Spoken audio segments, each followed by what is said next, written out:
आपके इस वीडियो के देखने के बाद तुरंत पक्के हो जाएंगे, क्योंकि हमने तुलसीदास जी का जीवन परिचय ना इतनी आसान सी भाषा में हमने बताया है। अगर गधा भी 2-3 बार सुनेगा ना तो उसको पूरा याद हो जाएगा। आप लोग तो इंसान हो, आप लोग को एक के बारे में एक जीवन परिचय एकदम दिमाग में बैठ जाएगा, खोपड़िया में बिल्कुल भी बैठ जाएगा। तो आज की इस वीडियो में हम आपको अपनी भाषा में हमने लिखा है, एकदम आसान सी भाषा में, गोस्वामी तुलसीदास जी का जीवन परिचय कैसे लिखना है। ठीक है, सब चलिए फटाफट तरीके से शुरू करते हैं, क्योंकि समय बहुत ही कम है। ठीक है, देख सकते हैं सबसे पहले आपको लिखना किस तरीके से हमने एकदम अपनी भाषा में लिखा है, आपको एक ही बार में याद हो जाएगा। ठीक है, गोस्वामी तुलसीदास जी का जन्म सन 1532 ईस्वी को बांदा यानी चित्रकूट जिले के राजापुर नामक ग्राम में हुआ था।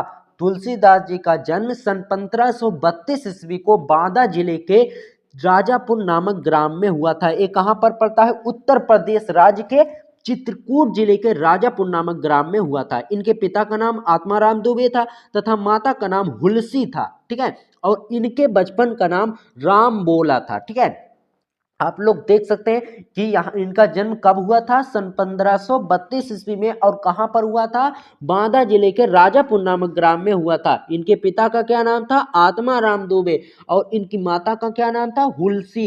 इनके बचपन का नाम राम बोला था। अब इनके बचपन का नाम राम बोला क्यों पड़ गया? क्योंकि जब ये बाबू इनका जन्म हुआ ना तो ये राम इनके मुंह से अपने आप निकल गया, तो इसलिए राम बोला इनका नाम पड़ गया। और देखिए इनका जन्म अभियुक्त मूल नक्षत्र में होने के कारण, यानी जब इनका जन्म हुआ तो उस समय पंडित वगैरह लोग बताते हैं कि नक्षत्र ठीक नहीं है, और जन्म के समय इनके 32 दांत उपस्थित थे, जिनके कारण इनके माता पिता ने इनका त्याग कर दिया। आप लोग ध्यान दीजिए, यहाँ पर इनका जन्म अभियुक्त मूल नक्षत्र में होने के कारण और जन्म के समय, यानी जब इनका जन्म हुआ तो इनके 32 दांत उपस्थित थे जन्म के समय ही, जिसके कारण इनके माता पिता ने इनका त्याग कर दिया, यानी इन्हें छोड़ दिया, कहीं नदी वगैरह में बहा आए होंगे।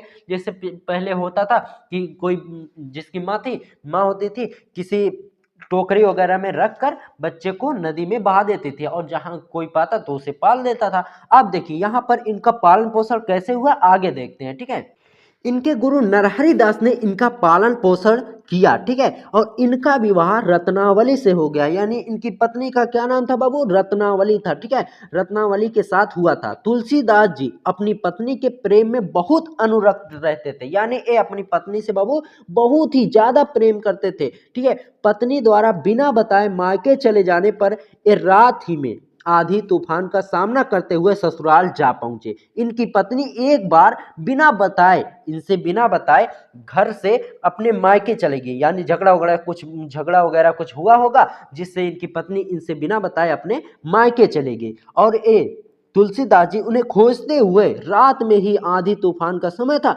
आधी तूफान चल रही थी, उसका सामना करते हुए भी ससुराल जा पहुंचे। और वहां उनकी पत्नी ने इन्हें बहुत डांटा, और जब तुलसीदास जी अपने ससुराल पहुंचे अपनी पत्नी के पास, तो उनकी पत्नी इन्हें देखकर आग बबूला हो गई और इन्हें इतना डांटी जिसके कारण इनके मन में वैराग्य उत्पन्न हो गया, यानी इनका मन जो हुआ वो बहुत दुखी हो गया, जिससे यह अपनी पत्नी और पत्नी घर बार सबको छोड़कर एक काशी चले गए, यानी एक काशी बनारस चले आए। काशी के शेष सनातन नामक विद्वान से वेद पुराण का ज्ञान प्राप्त किया। और ये देखिए जब इनकी पत्नी ने इन्हें बहुत डांटा तो इनका जो मन है वह वैराग्य, इनके मन में वैराग्य उत्पन्न हो गया, यानी इनका मन बहुत ही ज्यादा दुखी हो गया और एक काशी चले गए, अपने घर और पत्नी को सबको छोड़कर काशी चले गए। और काशी के एक शेष सनातन वहां पर एक विद्वान थे और उनसे वेद पुराण का अच्छा ज्ञान प्राप्त किए और राम की भक्ति में लीन हो गए, यानी राम की भक्ति में बहुत ही ज्यादा राम की भक्ति करने लगे। और 1623 ईस्वी में इनका स्वर्गवास हो गया। अब इनकी प्रमुख रचनाएं कौन कौन सी हैं?